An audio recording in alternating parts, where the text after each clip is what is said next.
Hey guys, and welcome back to the final part of Turtles in Time for the Super Nintendo. Okay, well, we're approaching the end. Not quite at the last level yet, though, but I guess this is the last main level. But we're sort of going to Mars. Starbase, where no turtle has gone before. Always appreciate the Star Trek reference. But, yes, you can see that we're sort of going to fight a UFO sort of thing. But, we'll get to that when we get to that. So, like all futuristic bases, it has the current year listed at the start, so we're in 2001. Or rather, 2100, I should say. Not 2001. Even in 1992, they didn't expect us to be there. So, as you can see, I'm not sure if it's actually supposed to be Mars, but it does look, it's a red planet. We have some new little robots, which, according to the manual, are called... I saw this just a minute ago. Yes. A6 Annihilator robots. Now, one thing that I actually forgot to mention, and usually do forget about those pizzas, is that they actually take a life from you when you use them. So that's one thing to certainly take into account. I usually forget that. So they may or may not be worth your time, but they are a lot of fun to use, so I usually don't worry too much. As you can see, that we're now using transporter technology. So, they can just appear from, well, nowhere, although they already did anyway by coming up from the ground in earlier levels. We have these white guys, which I'm pretty sure hadn't appeared before. I'm pretty sure have appeared before. So, that purple's foot soldier using a transporter back there. But, yeah, this is a pretty appropriate final level. We've got really energetic, fast-paced music. Just kind of very... I'm not exactly sure what theme it is. It's a theme that I associate with Turtles, but it's not actually, Teenage Mutant Ninja Turtles. But, yeah, so we've got a few more of these yellow guys back. And thankfully, grabbing on and, whacking a Stormtrooper foot soldier back and forth actually makes you invulnerable to all other attacks. Now, this is kind of interesting. So this here is a... kind of trapped floor, and you've got to try and avoid those blue panels on the floor, because if you're standing on them, they will freeze you. And considering that I had only 2 bits of health before I lost a life, I really didn't want that to happen. But basically what it comes down to now is, can I beat the game with these 3 lives? I'm not going to be getting any more for a while, because you can see that I'm on 400 points up there. So, yeah, these green balls are always kind of random to me. They just kind of wait in place and then try and get you by surprise, but no idea what they're doing here. You see that these rock soldiers actually have a brand new type of weapon, and that's kind of cool. But it's really not a very threatening one. We're going to see a much more threatening one very soon.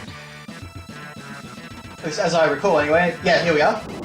So these ones actually turn the screen into a, blaze, essentially. They go down quickly, but, yeah, it can be a very annoying weapon. I guess the only real thing about this level is that it's not hugely interesting to look at in terms of its colours and what's going on in the background. I like the aesthetic, and here we've got another new weapon, in fact, electro guns. That's not an official name, I'm just making that up, but, yeah, but the aesthetic in this level really isn't very exciting as such. It looks much better, I should say, in the arcade game. In fact, a lot of these levels do have a lot more detail in the arcade game. I'm not really sure why you couldn't work that into, the Super Nintendo game. You might have had to sacrifice a few of the colours, but, just something. But, okay, that's interesting, actually, because the bomb pizza didn't actually take away a life. Now, the reason I brought that up is because I read in the manual that it does, so I guess I am forgetting. Or I guess the manual is just inaccurate. Anyway, no matter. But, yeah, I think this is all pretty similar in the arcade version in terms of enemy selection and bosses and all that. The only real major difference will be the final boss. And we'll get to that when we get to that. Because it's not just Shredder. But, just approaching the end here, unfortunately we've got a few more of these really annoying rock soldiers.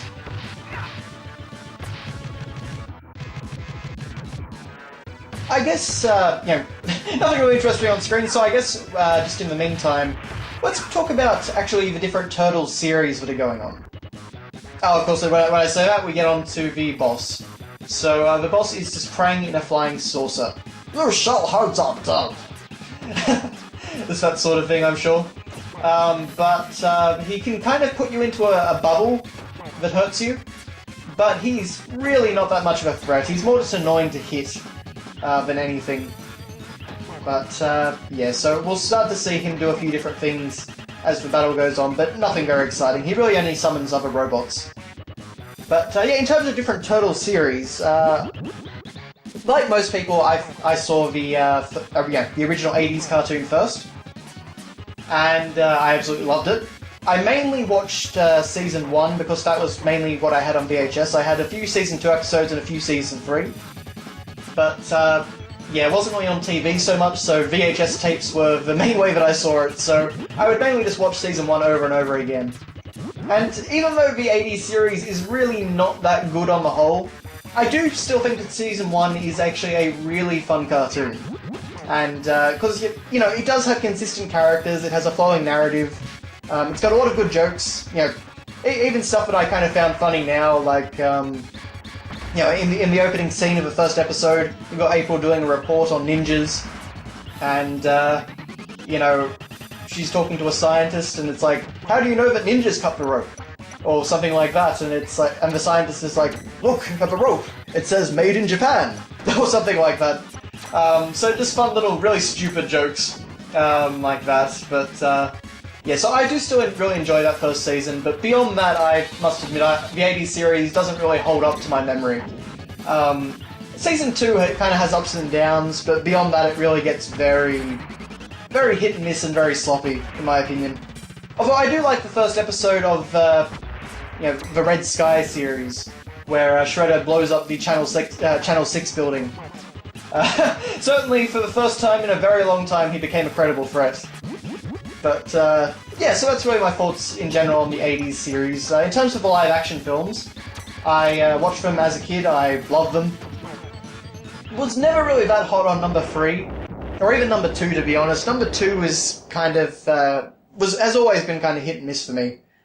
Mainly because of the way that the final enemy at the end dies. I find that pretty underwhelming. But, but yeah, I really do, even still enjoy the first movie. Even though I acknowledge that it's really, yeah, it's not that good, but I like the Jim Henson work on it and things like that. But now we're finally getting back to 1992. The final shell shock. Love that name. The final shell shock. So, hello Shredder. But what's this? He's transforming into Super Shredder.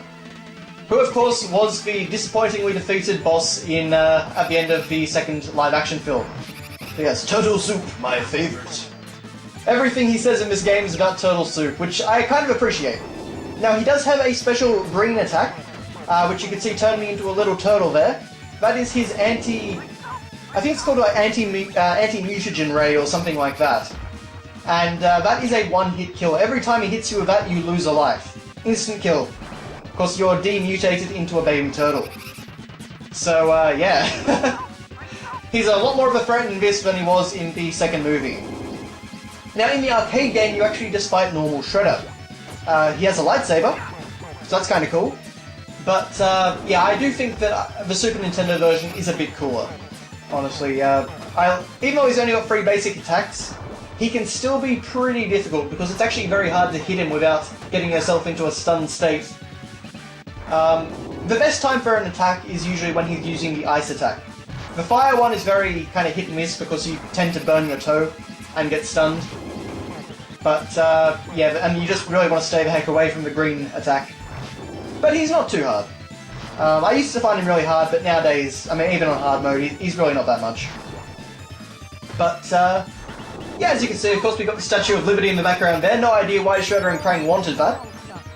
I don't know if they were going to sell it or something, but I will say that the Shredder's motivations in the second film are much better than they are in this game. But yeah, Super Shredder just seems much more powerful in this one. But he's just kind of crushed by a building in the second movie. But yeah, as it turns out, I'm actually doing pretty well, even though I only had three lives remaining. And there you go. Beat the game without another game over. So at least that's something to salvage from his playthrough. Unfortunately, he doesn't really explode, though. He just falls off. So that's kind of disappointing, honestly. In Hyperstone Heist, you actually get a cool scene. I think it was Hyperstone Heist, anyway. You get a cool scene where he falls down, and you get to actually see him fall and explode or something like that.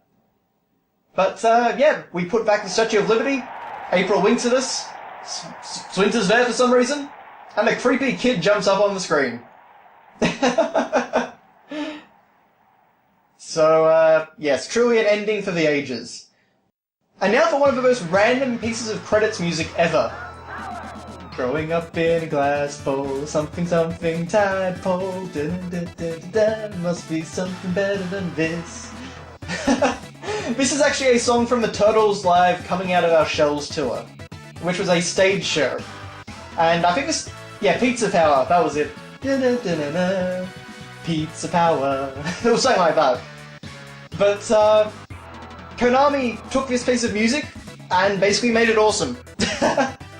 It's still a catchy tune in the original version, but yeah, that was something I've only found out in the last few years thanks to, you know, James Ralph, the angry video game nerd.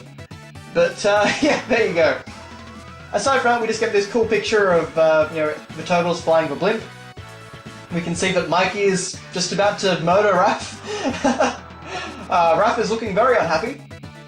Donatello, of course, is flying the blimp, and Leonardo's just looking triumphant, I guess.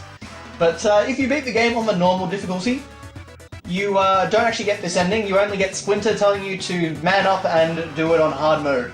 So it's a bit of a letdown. Even though this ending isn't that exciting, this is still much better than what you get on the normal difficulty.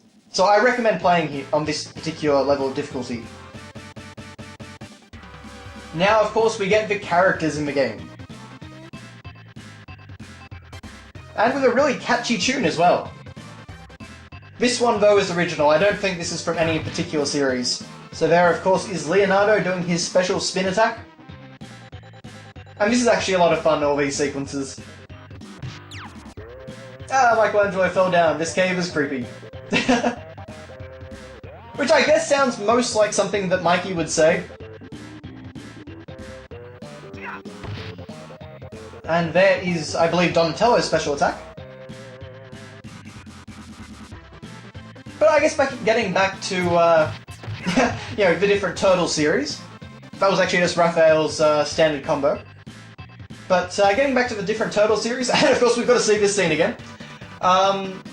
Then of course I guess we've got, well okay, we technically have the next mutation, which I will admit that I did watch as a kid. And even then I thought it was terrible. There you go, the Foot Soldiers finally get some love. But yeah, Next Mutation, it was recently actually put out on DVD. It got about 20 episodes. I probably only ever saw about 2 or 3.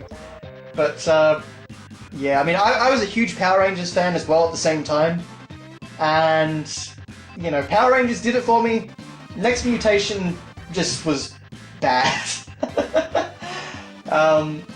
Including the crossover with Power Rangers, actually. That just wasn't a good episode, I don't think. But, anyway. But ignoring that and moving to 2003. When that series actually first came out, I really didn't like it. Because I knew the 80s Turtles, and I thought, oh, you know, they're trying to modernize them, make them darker and grittier and tougher, and, you know, they were complaining about the word cowabunga and all that. So I kind of, at that age, felt like it was, like, you know, a bastardized take on my, you know, one of my childhood favorites. And of course, you know, I was only 10 or 11 at this point anyway.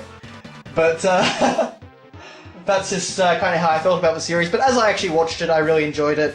And now that I know about the comics, I actually consider it the best Turtle series that's ever been made. A lot of really good stuff in TMNT 2003. At least until you get to the, you know, kind of quasi-rebooted, what was it called? Fast Forward? Anyway. So yeah, I really, really love the 2003 series. But then of course we've got the new one, the 2012 I think that was. And I think that's okay. I like some things in it, I don't like some other things. Tonally, I think it can be a bit weird, and it doesn't really have the same sort of continuous flowing narrative elements that the 2003 series did. It's got them, but it kind of ignores them a lot more. They aren't always at the forefront. And sometimes some of the decisions made by different characters I find a little bit questionable. Now, to me, they should have had Leatherhead doing the Thriller dance. That should have been his credit sequence. And here's Krang. Actually, one thing I didn't mention about April is that in the Sega, in Hyperstone Heist, she has a lot more cleavage. Of course, there we have Shredder.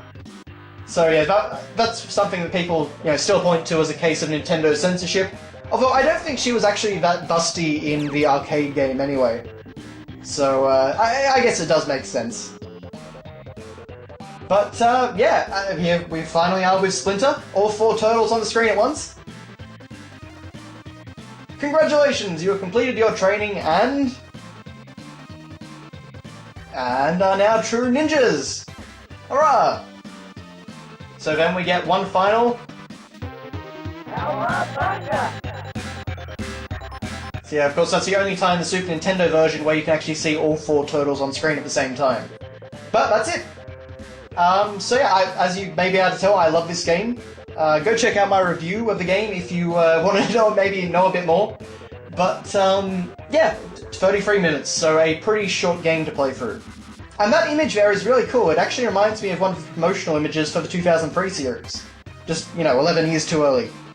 But yeah, great game. If you like beat-em-ups, check it out. If you like Turtles, check it out. And aside from that, thanks a lot for watching. It's been a lot of fun to do this Let's Play. So I'll see you next time.